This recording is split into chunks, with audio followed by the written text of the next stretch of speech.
Alright, so this is going to be a bit of a different video, as you can probably tell, but it is a response video to Jolly Studio 1 Joel. I think someone requested that he do the video, but I watched his video, I liked it a lot, and I wanted to talk about my own, obviously as you've read from the title already, top 20 favourite TV shows of all time. This was a hard one to compile. At first I thought there'd be too many, and then there ended up being too little. It was hard to kind of remember all the TV shows I've seen over my entire lifetime. There's been quite a few. Generally though, I'm not really the biggest TV watcher. I kind of think like, oh, a whole season of TV, I could watch like 3, 4, 5, 6 films during that time. So it depends on the show really. And it takes a while for me to get into things as well. Anyway. Before we get to, actually no, I'll do it at the end, okay. There's more to come as well, as I'll probably also put in the title. But, number 20, tied at number 20, we have Thomas the Tank Engine, oh yes, and Tugs. Now Tugs is the lesser known of the two. It's pretty much the same thing, but with tugboats. And as much as I love Thomas the Tank Engine, that kind of very much characterized the my childhood, I would say. You know, I was all about Thomas the Tank Engine. I knew all the names of all the trains.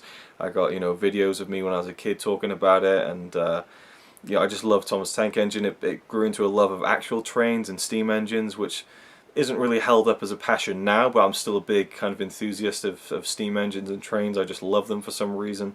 You know, movies with trains in them I love, and it all stems from Thomas the Tank Engine. But for me, Tugs was always the one that was even more special, because there's only a few episodes of them that I could ever find, and I used to rent some of them from the video store.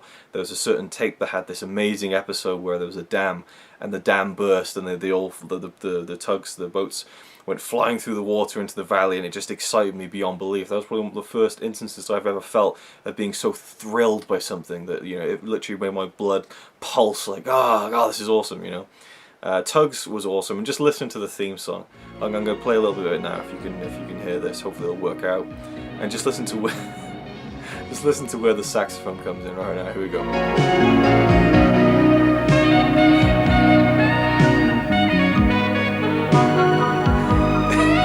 It's so over the top and 80s sounding, even though I believe. Well, no, I think it was the late 80s actually. Yes, it was In fact, it was the year I was born, 1988, that the Tugs premiered. It didn't last very long. There's been no official release of it on DVD of any kind, unfortunately. The only thing we have now are the VHS rips, or if we have the tapes themselves. I think I still have a few of them back home. Anyway, Tugs was just great. The stories, and it just added more to it. It was more impressive seeing these things in real water, and the model work. I'll leave that in. The model work is just feels so believable, and there's a whole community now of people who have collected the actual models. They're trying to preserve and present these all these items as, you know, as historical pieces from TV history. But unfortunately, it seems like the actual rights to the series have really been swept under the carpet. And I've been talking far too long about one thing already. Number 19, The Adventures of Sonic the Hedgehog. Absolutely love this show. So good. Again, it very much reminds me of my childhood, and I can watch it and just remember what it felt like as a kid to be a huge fan of Sonic the Hedgehog, in terms of the games, in terms of the comic, Sonic the Comic from the UK, and the TV show. There was a few variations. There was Sonic the Hedgehog, I believe, and I think that's the one that's called Saturday AM, and then there's The Adventures of Sonic the Hedgehog, and this is, I'm not sure, I think this is the more childish of the two, not as serious, and more kind of like, it had these little interstitials that were like, don't do this kids, and all. It's kind of educational. But in the UK I don't think we got those little educational bits, we just got the stories. But absolutely loved them. Used to remember getting all the tapes, number 1, number 2, volume 3, 4, 5, and just being so excited every time I got a new one, just to see a few more episodes. And there's a DVD set that has over 60 episodes, the whole run. Many I haven't seen before, and I'm still now, as a 27-year-old man, dying to see all those episodes at some point and get in the set. Number 18, Desperate Housewives. Yes. Now, I feel hesitant to include any shows I haven't seen every single episode of. I'm weird like that. I haven't seen, I don't think, the last couple of seasons of this. Connie was watching it at one point, and I kind of watched some with her, but mainly I haven't seen the last couple of seasons. But I watched it from the beginning, the first few seasons, and I just thought it was a great show. Just really enjoyed the drama. It was funny. It didn't take itself too seriously. maybe took itself a bit too seriously other times, but it all just kind of worked. You know, it had this weird kind of dreamlike feeling, but you know, there was issues that were grounded in some kind of reality. There's just a weird tone to that show, I think, but I really, really loved it when I used to watch it. I haven't seen it for many years since, but I'd love to go back and watch it all the way through and finally watch the last season. But it seems to be a bit mired in, well, not mired in, but there's a certain controversial thing that happened behind the scenes that kind of puts me off a little bit. But we'll, you know, I'll see what happens with that. Number 17, Scrubs. Not the TLC song. The comedy. Well, is it a sitcom or is it comedy? I don't know. What do you call as what would you class as a sitcom? Because Scrubs is unlike a sitcom. It's definitely a bit more higher class than just a, you know, like a filmed in front of a studio audience kind of show. But yeah, the Scrubs was a show that just kind of really made an impact as soon as it aired. I remember when it first started airing in the UK, and everyone was talking about it. It was a different kind of comedy than people were used to, you know, some kind of, just the way it was filmed and the sequences that you'd see in it, and very goofy, very kind of slapstick in a way, but then also again you have these moments where there's some really good drama involved, and I was just like, I forget even the guy's name now, but the doctor who's always just a hard ass to Zach Braff's character. And you know, the one time where they kind of connect and it's just like puts a lump in your throat. I just love that show. It's awesome. Number 16, An Idiot Abroad. Carl Pilkington's travel series. I'll also include The Moaning of Life in this. Just any show that Carl Pilkington did as a travel show for Sky One between 2010 2015. Fantastic. So funny. You know, if you were to tell me 10 years ago Carl Pilkington is going to have an hour-long show every week on Sky One where he travels across the world, meets people, does interesting things, and sees the wonders of the world, and sees all these things you must do before you die, I'd be like, there's no chance that's happening. They'd never get Carl Pilkington to do that. It would be too good. You know, we don't deserve that as an audience, but it happened, and it's just amazing to me. It's so funny. And I love Carl Pilkington. It's a shame he's not doing any more TV series. Number 15, Family Guy. It goes up and down all the time, you know, but I actually was there in the beginning. And I can say the same as South Park. I was there the first time South Park was aired ever in the UK. And I remember the day after it in school, people talking about Cartman getting an anal probe from a UFO.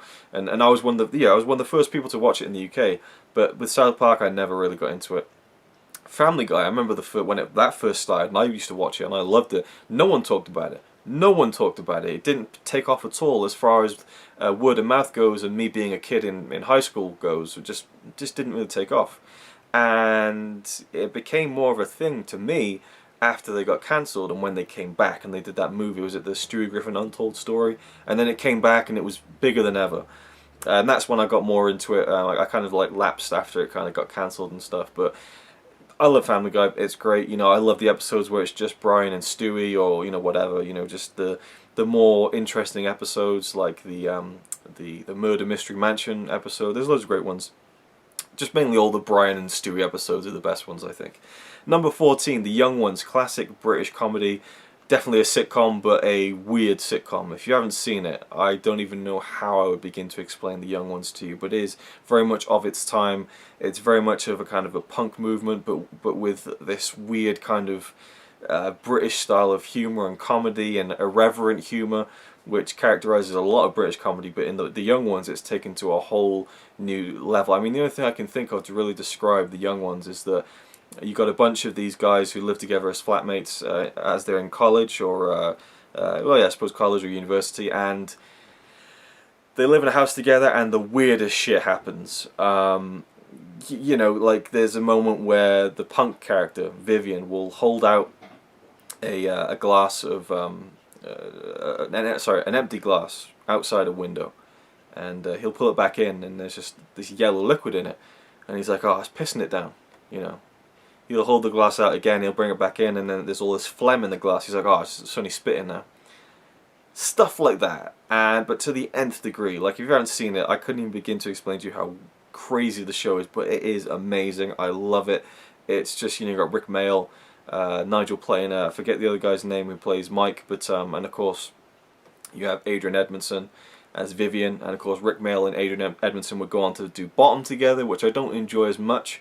I love the Bottom live shows, they're fantastic. The show not so much, but the young ones, it's just classic and I love it. Number 13, How I Met Your Mother. I just was not sure about this show. I turned it on. Connie tried to get me to watch it. I was like, not really getting into this. And there's this bit where one of the main characters, Neil Patrick Harris, is Barney. He's at this, I think like a dating agency or something. He's filled out this form, and then he leaves.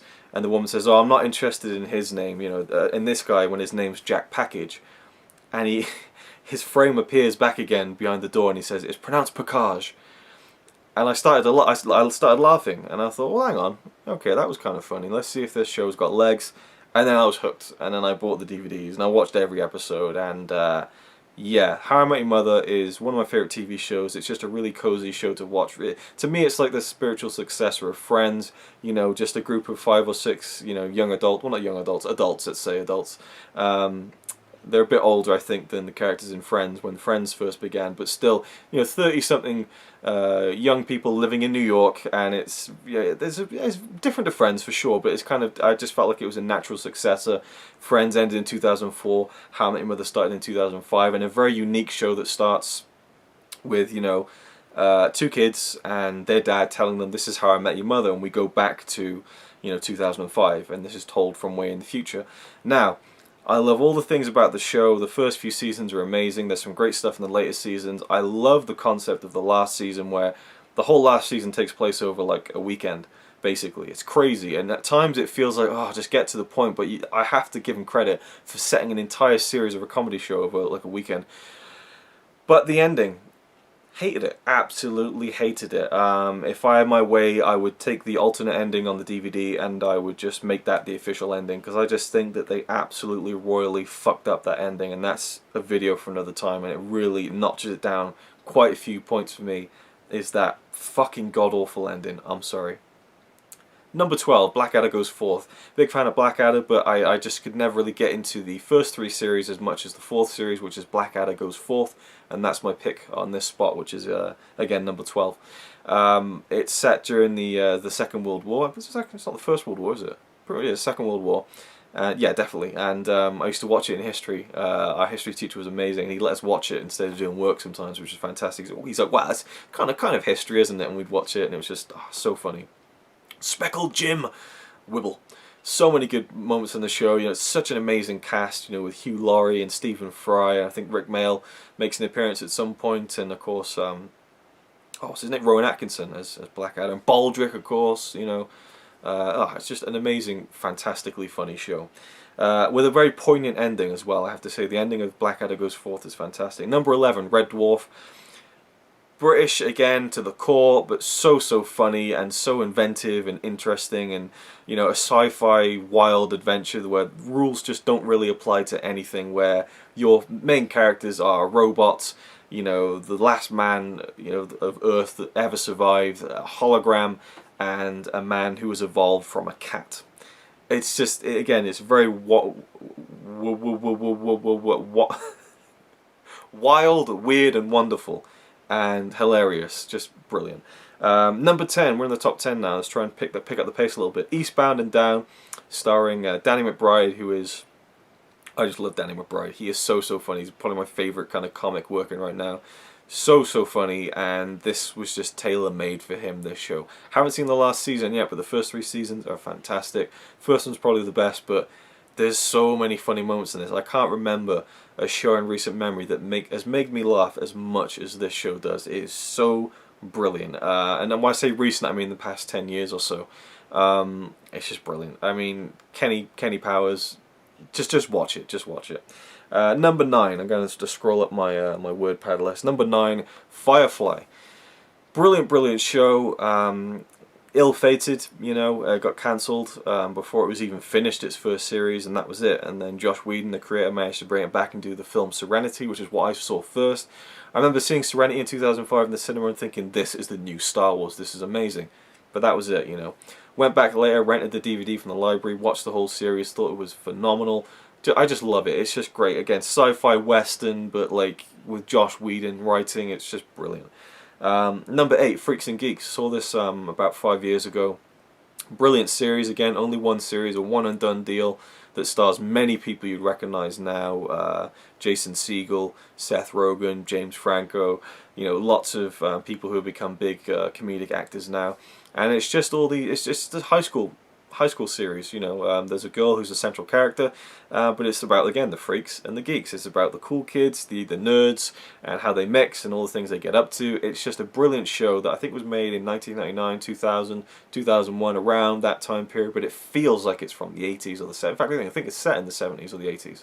I can't remember exactly now. It's been 5 years since I saw it, but it's an amazing show that is really, really funny. Again, one point I just was watching, I was thinking, this is just one of the best shows I've ever seen. It's just, I love it so much.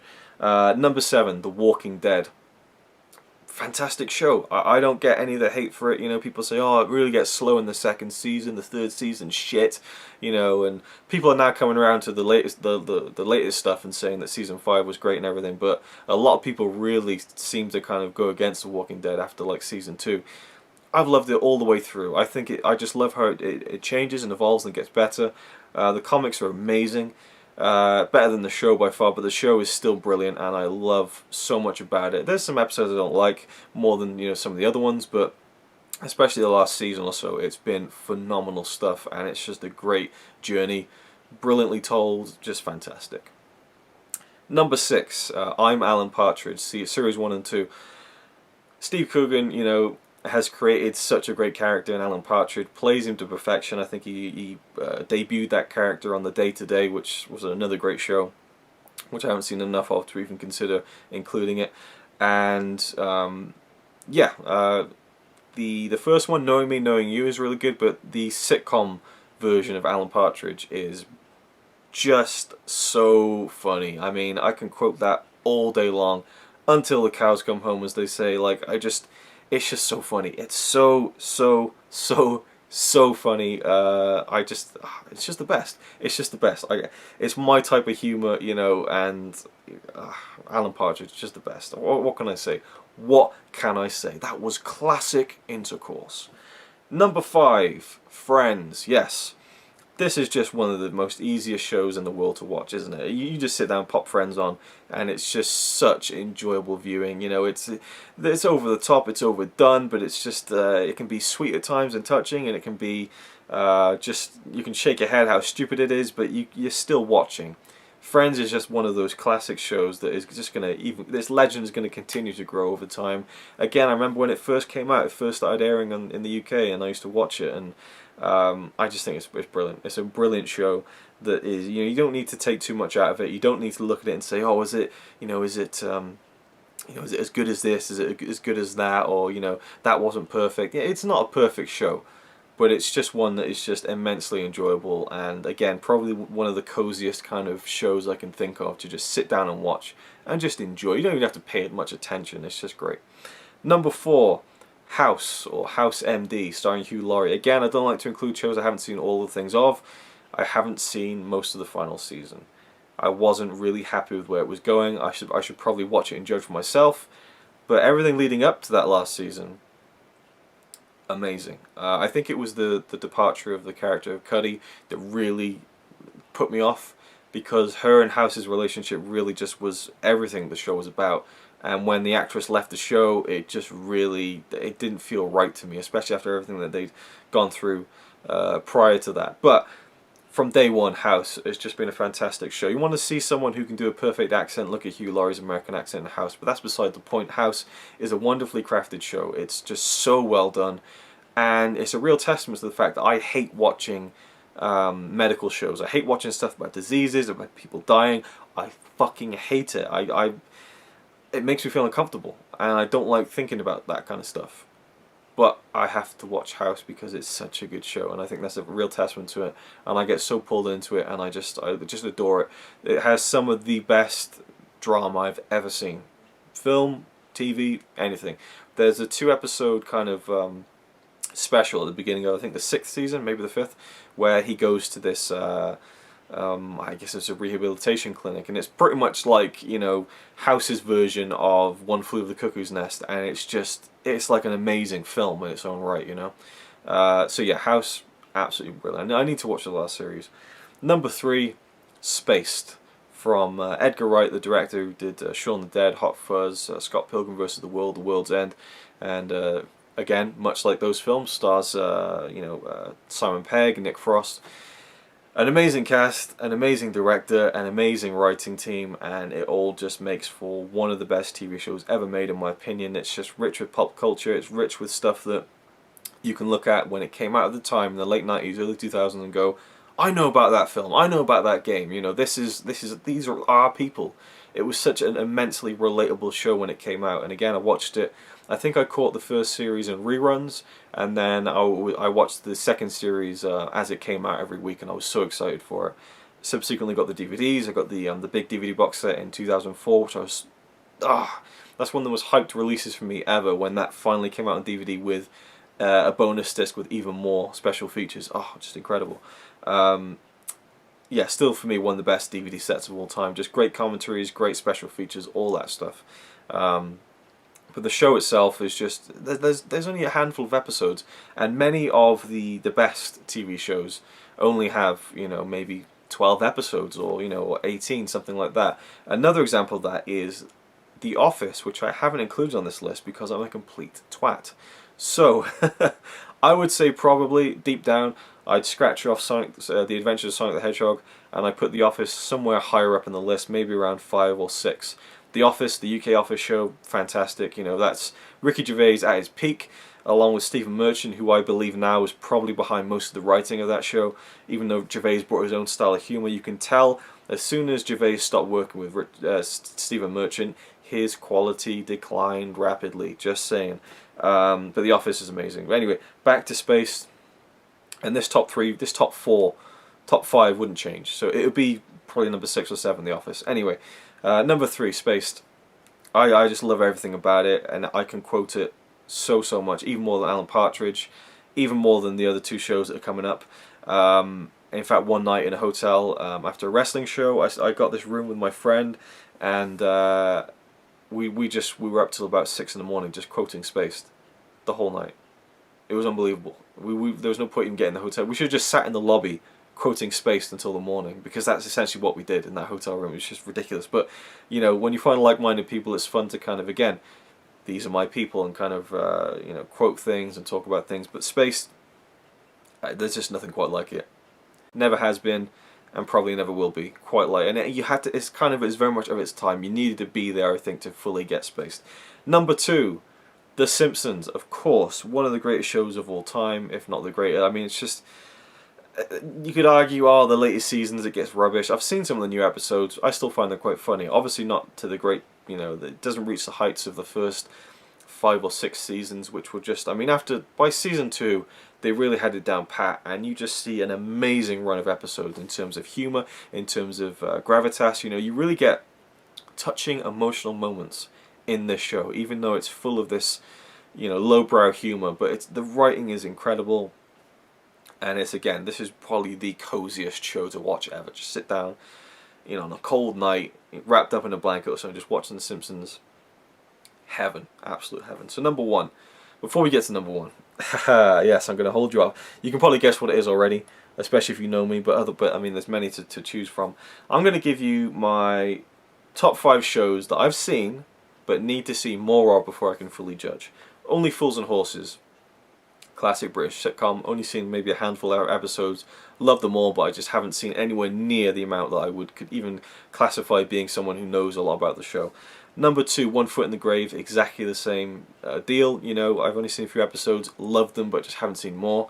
Number 3, Batman the Animated Series, this is in no particular order, by the way. Again, seen a few episodes and need to see more. I love what I've seen. 4, Batman 1966, I've seen most of the first and second season, but need to see the rest. Again, absolutely love it, but need to see more of it before I can kind of tick it off and say I've seen that. And Star Trek, or Star Treks, all of them. Haven't seen any of the original series. I've seen a lot of Next Generation and Voyager, which I love particularly. Deep Space Nine I didn't really like, and then the other stuff I haven't watched, but I'd love to just watch all of those eventually, but it's a very big ask. You're talking about, what, 14, 21, like... It's like 30 seasons of TV there. It's just ridiculous. It'd be very hard to go through all that. Now, my top 10 TV shows I've never seen that I'd really like to see. Twin Peaks. Love the sound of it, love the look of it, really want to watch it. The X-Files, love the sound of it. Again, I don't know how I survived through the 90s without seeing the X-Files. I just don't know. 3, Doctor Who. Again, with me being a completist, I'd want to start from the beginning, and that would take me years, so it always puts me off. Number 4, The Wire. Heard great things about it. We'll probably check it out at some point. 5, Curb Your Enthusiasm. Again, heard great things. We'll have to, again, think about it and just kind of find the right time to get into it. Number 6, Castle. Big fan of Nathan Fillion from Firefly. I've heard this is very good. Would like to see it. Number 8, The Sopranos. The one that a lot of people talk about. I have no interest in seeing it, but I suppose at some point I'm going to have to. Number 9, Mad Men. Another one that's kind of up there as one of the recent shows and people like that's amazing, you got to check it out. Don't like the sound of it, but I probably will at some point. And then finally Dexter, which I've heard nothing but great things about, but apparently the last season is really lacking, which puts me off. So, my number one TV show of all time, my favourite TV show of all time, it's not only my favourite, this is an odd occasion where I can say that my favourite of something is also what I consider to be the best that I've seen. Case in point, The Empire Strikes Back is my favourite film of all time. I wouldn't put it anywhere near, a number one best film of all time, but it's my favourite. This is my favourite, and I think it's the best. It's Breaking Bad.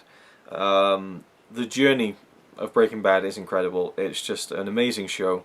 You have so many great characters. The writing is just fantastic. It only gets better. The performances are fantastic. They only get better. It just slowly escalates. Just more and more and more and more, over and over and over again, until it just explodes at the end. Unbelievable. It's unbelievable. It's worth the hype. And it's one of those things where people say like, oh, you got to check this out, you got to check this out, and it's like, oh my god, stop talking about Breaking fucking Bad. I'm sure it's not that good, And I remember I sat down in the bath, I lay down in the bath, and I put on the first episode. I watched all of it. And I thought, that's pretty good, we'll see where it goes. And I finished the first season, and I thought, well, maybe they're not very good at ending seasons. That wasn't a very good cliffhanger. I didn't know at the time that they had to stop production because of the writer's strike. End of season 2, I was like, how can I not watch the next episode straight away? 16 days, I watched everything except for the last 8 episodes, which hadn't been released yet, the final half season.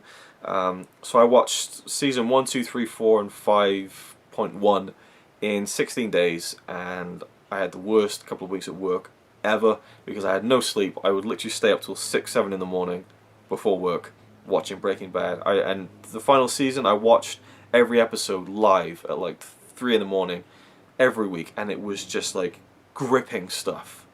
Though, I mean, I just can't believe how they kept getting better and better and better, and I just thought, they can't keep this up.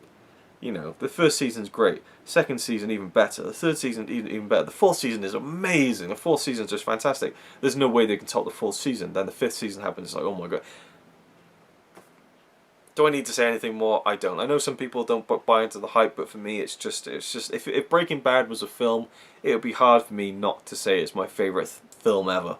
But it's not, and it wouldn't work as a film. But it's what TV is for, and as of now, still the greatest show I've ever seen, and in particular, Ozymandias, which I think is the best episode of TV that I've ever seen.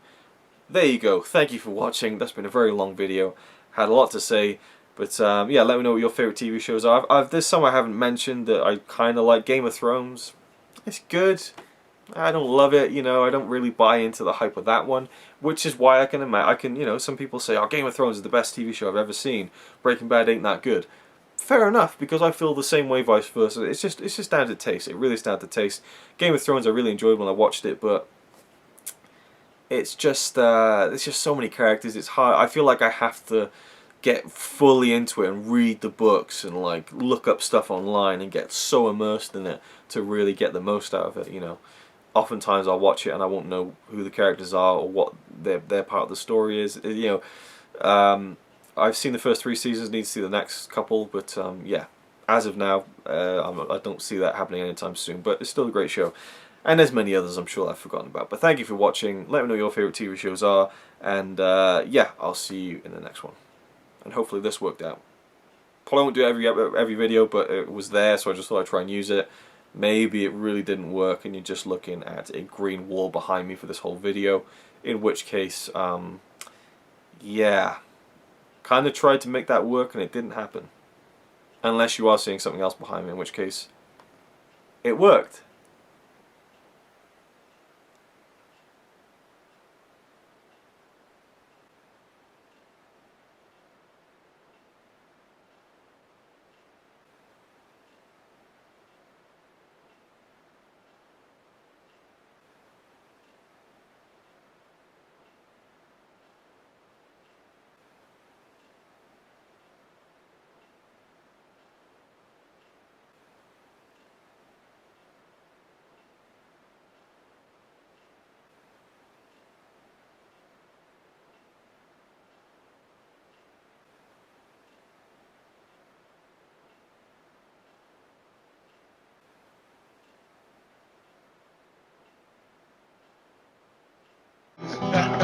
So you might say he's a really nice guy, really, but if fucking don't cut shit with me.